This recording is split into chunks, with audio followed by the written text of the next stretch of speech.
Hello, I'm Harry.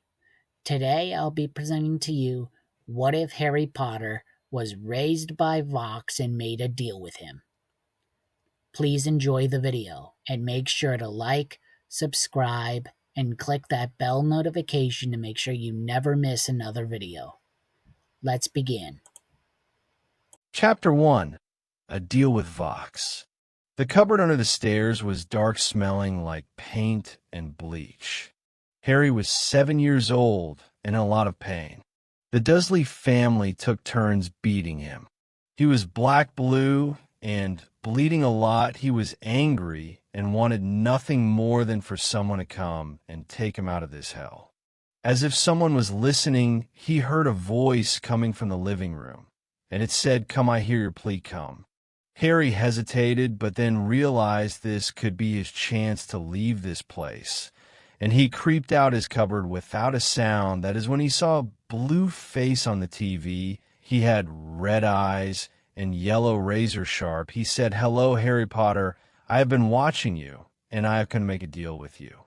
Harry said, "Who are you, and what are you?" "Vox, my name is Vox. I am the TV demon and an overlord in hell. I have seen what these sinners have done with you, and I am very appalled. Even I would never harm a child, and now I am here to offer an escape from your torment, never to be weak or helpless again." "What if I do not want you deal?" said Harry. "Well, it's either that or wait until they beat you to death, and end up here anyway," said Vox. Vox had a good point. There was no guarantee that he would last another day here. "Okay, what is your deal?" said Harry. Vox smiled and said, "You will do as I tell you. You will come live with me in hell. I will train you to be the most powerful demon overlord in hell, and when I deem you ready, you will return to the human world for your revenge, and in the meantime your soul will be mine." It was a tall order, but a fair one. Harry said, "You have a deal." Vox popped out of the TV, was wearing a black and blue suit, a black and red striped vest with black pants, and shoes on top of a TV-shaped head. Was a small top hat with TV antennas. His fingers looked smooth, but also looked sharp enough to cut metal. He held out his hand so Harry could shake it. Harry then shook Vox's hand, and a large shock wave of electricity developed the room, and a blue shackle collar with a long chain snapping around his neck, leading to Vox himself. "Now, let us begin your manifestation in hell." Vox went into the kitchen, sharpened a knife, and gave it to Harry, and said, "Your first task, as May's son, is to kill your aunt and uncle in their beds. Make sure you feel proud of it. I will be here when you get back." Harry took the knife from Vox's hand and snuck up the stairs. They both were snoring loudly in their beds. Harry went to his uncle first and stabbed him in the throat 3, 4, 5 times. The poor man thrashed around. It felt great, the power, the thrill. It also woke up his aunt. She screamed and tried to run, but Harry stabbed she in the back of her neck, and she fell down the stairs with a loud crack of her skull. At the bottom, Harry stood at the top, looking proud of what he did, and came down to see. A very happy Vox. He said, "You did well, but there is one last detail before we can leave." "Was that?" said Harry. "You're still alive. Thankfully, I took the liberty of taking care of that problem while you were upstairs before Vox could finish. Dudley Dursley was on him, shoving an iPhone in his mouth, then raping his iPhone charger around his neck. Harry could not breath his magical power, trying and failing to keep him alive. He fell into darkness, unable to cling on to life. Harry awoke in a large blue room. It was bare, nothing on the walls. A desk, a bedside table, a TV, and a sofa sat around the room. A mirror sat on the bedside table. He picked it up and saw his new face. His head looked like an iPhone, but sideways on his body. His face looked just like Vox's, but midnight blue instead of sky blue. He had sharp white teeth like a shark, with a pointy nose like it was drawn there instead of it being a part of him. His body and head were not human anymore, just a demonic machine. Whoever his new body thrummed with overwhelming power, not just as magic anymore, but with the powers of a demon now. He got dressed. He found a suit put out for him. It matched Vox's perfectly, but it was midnight blue suit instead of Vox's dark blue with pants and shoes that fit him like a glove. He opened the door to find Vox meeting with a woman with brown skin, a black sleeveless shirt embroidered with red hearts, open finger gloves that covered both her arms, her right arm striped with black, and white the other red and black pants with a belt with white heart. The other was a man dressed like a pip. He had a red coat with black and white fur. He had 4 arms, red teeth, heart-shaped sunglasses, and a red hat with a feather to match everything. And behind the desk sat Vox. He saw Harry and said, "Hello, Harry," or actually, since Harry is dead, I'm going to call you Malware the iPhone demon. It will be better suited for you in the long run. "Okay," said Harry. "Well, Malware, these are my partners, Velvet, head of the fashion department, and Valentino, head of our porn department. And I, Vox, am the owner of Vox Tech and Vox News Channel. You will need to learn how to run your own department, how to run a business, and how to change into your demonic form and to fight like a demon and a wizard." "Well, I'm a wizard," Harry said. "Yes, you are. There's a separate world from London called the Wizarding World. They once called you the boy who lived. I will not go into why, because it no longer matters since you died for now anyway. Enough talk. Your training begins now." Chapter 2, Test Day for a Demon. Harry was now 10 years old, now known throughout hell as Malware the iPhone demon. He had over 200 sold deals and could go toe-to-toe in a fight with demons like a Laster. He even has his own iPhone app called Malware News and several new phones he created himself. Today, Harry No Malware had to test a 3v1 Malware versus Vox, Valentino, Velvet. If Harry won, he would go to Hogwarts on his 11th birthday, and his sole deal with Vox's father and mentor will be over. Malware's wand held tightly in his hand. It was a perfect blend of demon tech and wizarding magic. The handle was made of an iPhone car charger that he could plug himself into to give the wand a power boost of demonic magic. But he was also able to channel normal wizarding magic, as well. The upper half of the wand was a holy and phoenix feather. They had to modify it so he could channel demon power and to ensure that the brother wand effect wouldn't affect his spell casting. Malware got into a fight stance. Vox and the other Vs did the same. They waited for 5 minutes.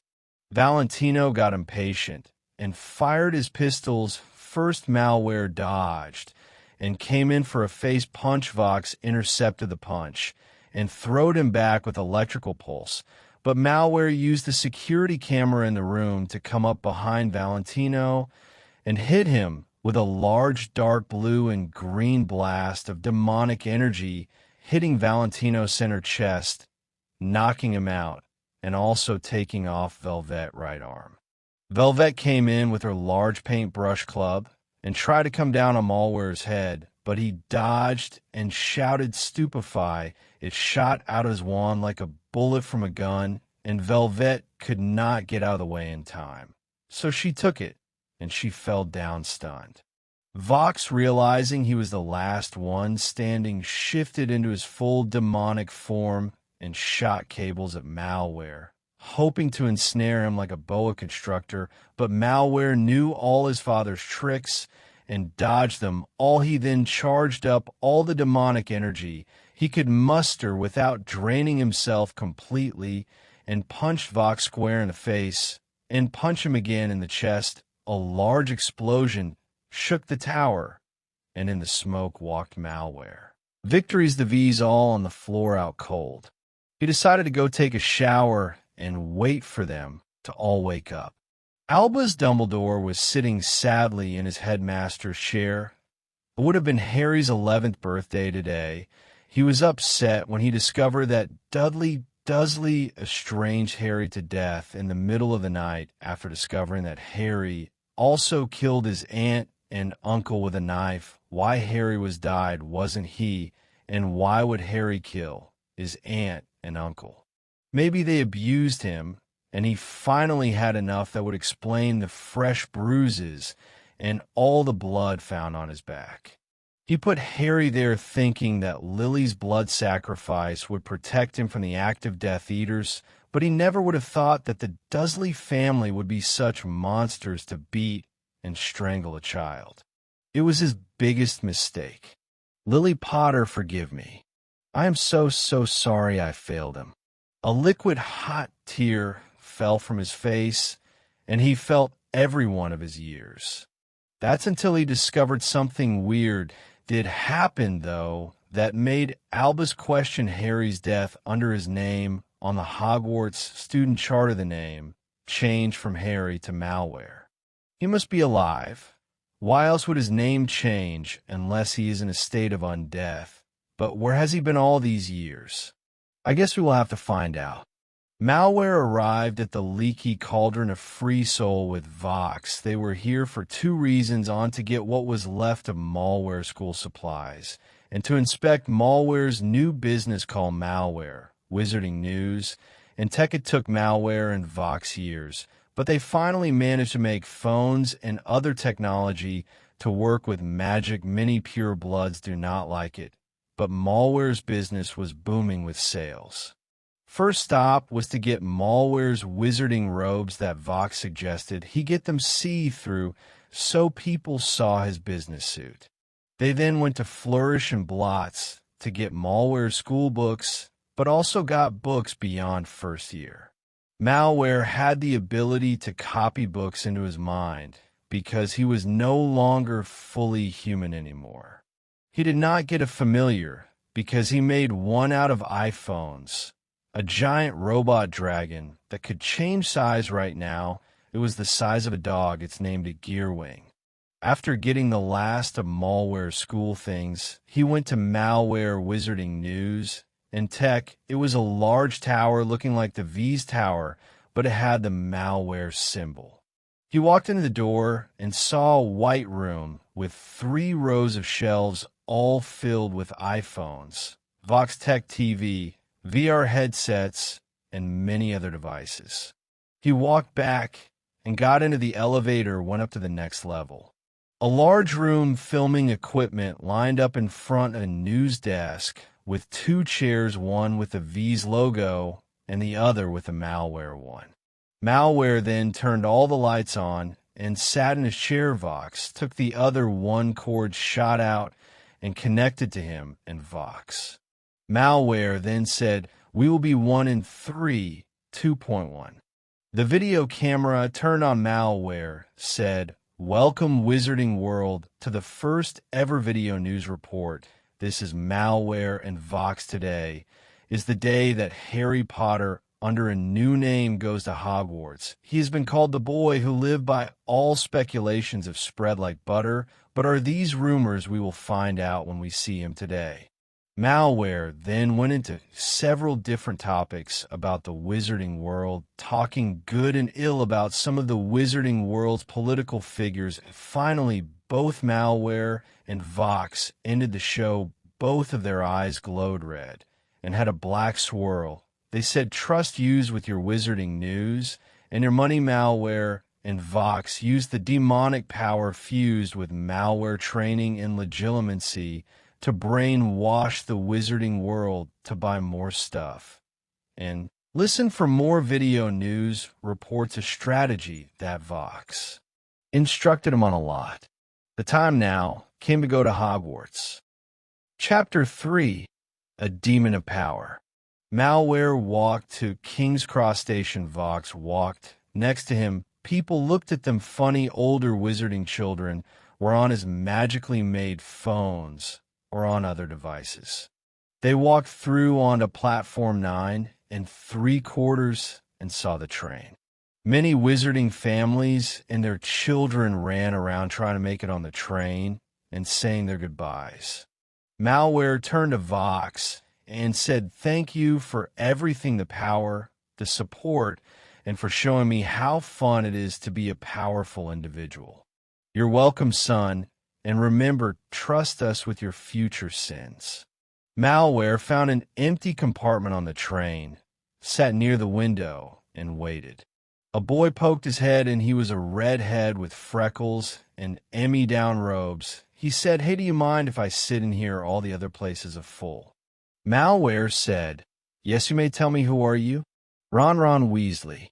"Hello, Ron. My name is Malware. You must have heard about the new tower that was built recently and had its first broadcast."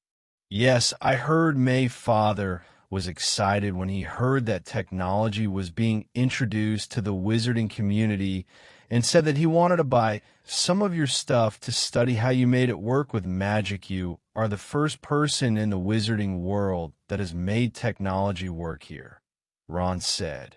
Another witch came. Her name was Hermione.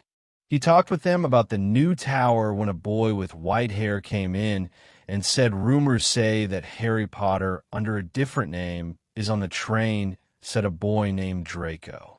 "Here, I am Draco. I'm Harry Potter, but you can call me Malware Ron." Hermione and Draco sat there in shock. Malware and Harry are the same person. "What happened to you?" Ron said. "And how are you still alive after all this time?" Ron said. "Strangled by my own cousin in my own home after murdering my aunt and uncle out of self-defense. I then wound up in hell where I met Vox. We became family, and he found a way to bring me back." Everyone said wow and left it at that. The train ride went quiet since the revelation of Malware's identity.